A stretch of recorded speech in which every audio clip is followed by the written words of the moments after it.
Good afternoon. I'm Lee Sellers with Hideaway Harbor Marine, and we're going to answer some of the most commonly asked questions today by our customers and see if we can help you guys information. So, I've never owned a tri-tune before. Can you explain to me the difference in a regular pontoon and a tri-tune? Yeah, absolutely.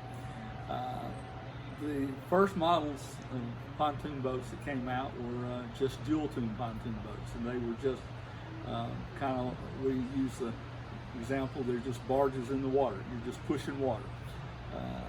You can put more horsepower on the back of it, but you're still just going to push water a little faster.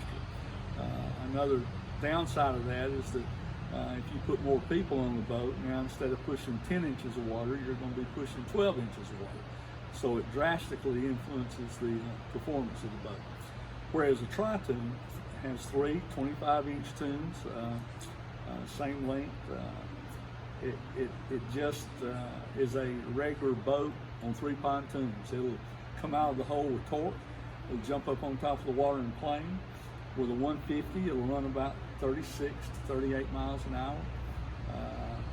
You can do all the water sports except maybe teach somebody to slalom, but you can do all the water sports, and it's just a totally it's just a game changer from the standpoint of the old timey pontoon boats versus the tri-tune.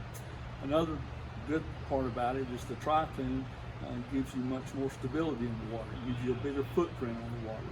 And that bigger footprint is what helps the boat to come up out of the water and plane and run efficiently. So it gives you the ability to turn in a sharper turn radius. It has just changed the dynamic of pontoon boats.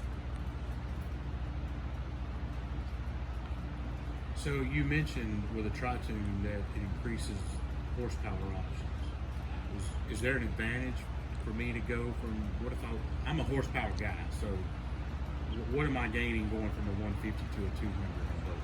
Sure. We bring most of our tri-tunes in with what we call the Sports Performance Package from Bennington.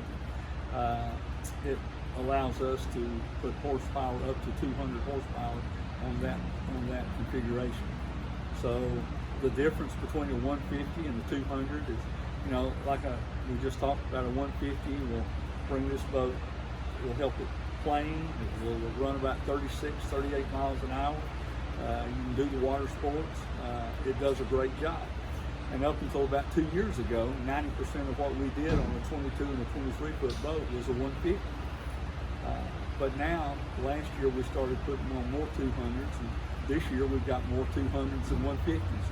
And what you're actually buying from a 150 to a 200 is you're buying torque rise, and that's what you feel when I say torque rise. That's what you feel when you hit the throttle. It's the push, it's the pullback, it's the power, the lunge that you feel. That's the torque rise, and that's pretty significant between 150 and the 200. But you're only buying about 3 to 4 miles an hour more on the top end, so you're running from 36 to 37. With the 200, you'll be running 41 to 42. So you're not buying a lot of top end, but you're buying a good bit more torque rise.